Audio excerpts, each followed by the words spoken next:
3 years ago, I awoke drenched in the sobering stillness of dawn to find something that would redefine the trajectory of my life.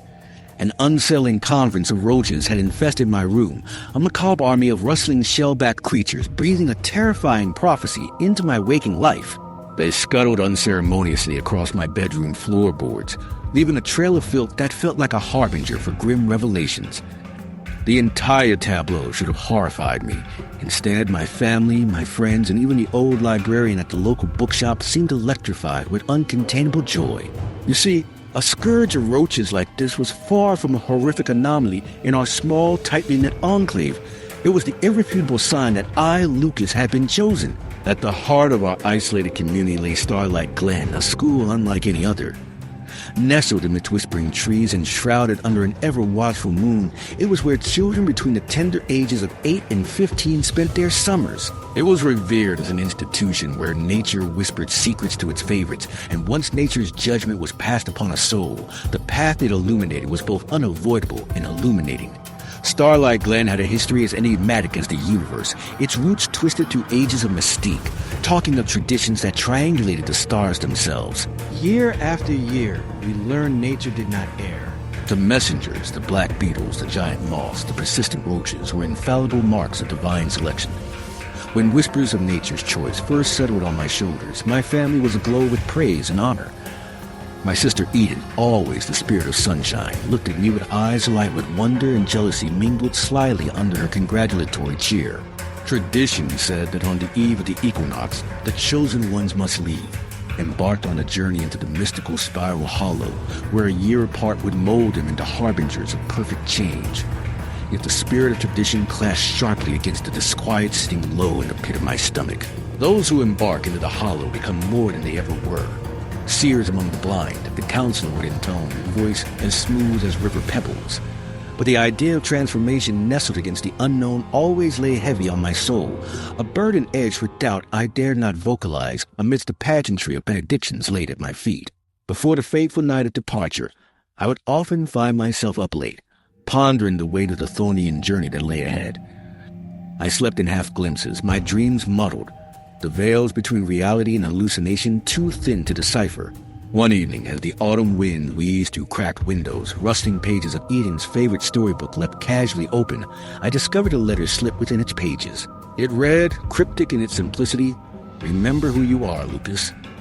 Mirrors cannot see into hollow souls."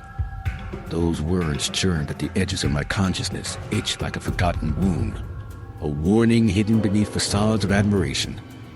And yet, as traditions dictated, on the night when stars bore witness, I too made my way towards a spiral hollow. Citizens bearing high lanterns illuminated the path, while candles danced around each step I took, mirroring the cascading entropy of a life about to unravel. As their hymns receded into the whispering dark, I crossed the ephemeral threshold into the opaque unknown. Time within the hollow was an unfathomable thing, stretched and compressed with the pull of celestial tides. Days no longer bore meaning, and nights flowed like salt water through an ancient hourglass. I held tightly to my only token from home, an old brass compass that Eden once gave me, and allowed time to slip through my fingers, each tick of its mechanism grounding me in a place untethered from the world I left behind. Inside, I encountered creatures speaking in tongues of memory and shadows whispering untold truths that soldered to my senses. The symbiotic dance with the hollow engraved the unspoken creed upon my spirit. A year elapsed as though it was a single inhalation of breath. Upon my return, a quiet stir-rip of wild anticipation permeated the town, like the tingling in the air before a summer storm, electric and raw. I found myself changed, etched deeply by hollow teachings, which shimmered just beneath my skin like fleeting daylight. And yet my heart was burdened with an unease, unshakable and sobering. The words of the letter clung to me as if they had been inked on my soul. The townsfolk gathered again, celebrating the fruits of the sacred tradition, their eyes seeking the transformation in me that they themselves wanted desperately to understand. I saw Eden within the throng. Her visage mirrored the comfort I irrationally longed for, a flesh bridge back to familiarity. Yet I knew I carried the weight of knowledge and secrets that would forever change the village's narrative tapestry, if unleashed. I swallowed the urge to speak, knowing silence would save me from the consequences of broken tradition. In the following weeks and months, my life settled into something akin to normalcy, yet wrestled with the unease of those hollow nights.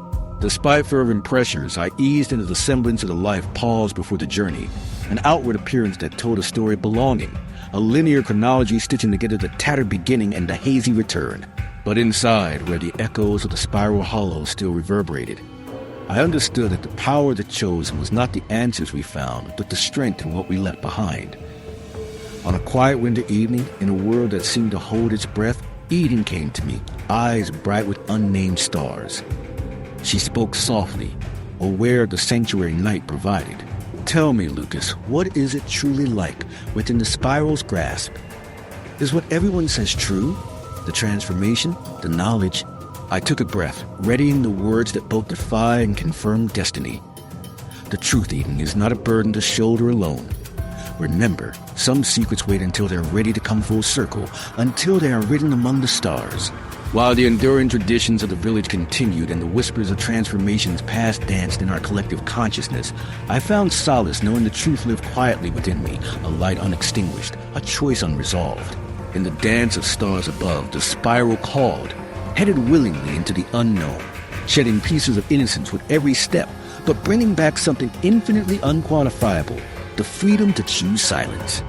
The echoes of my journey continue to ripple, gentle yet inexorable, weaving through time and self, an invisible thread of connection waiting to be pulled when the time is just right. For the secrets held within are not just my own, they are legacies, a tapestry passed down through generations of chosen. And so, I wait, patient and reserved, for Eden's silk-shod footsteps to traverse the path behind me, carrying forward the burden I've known too well.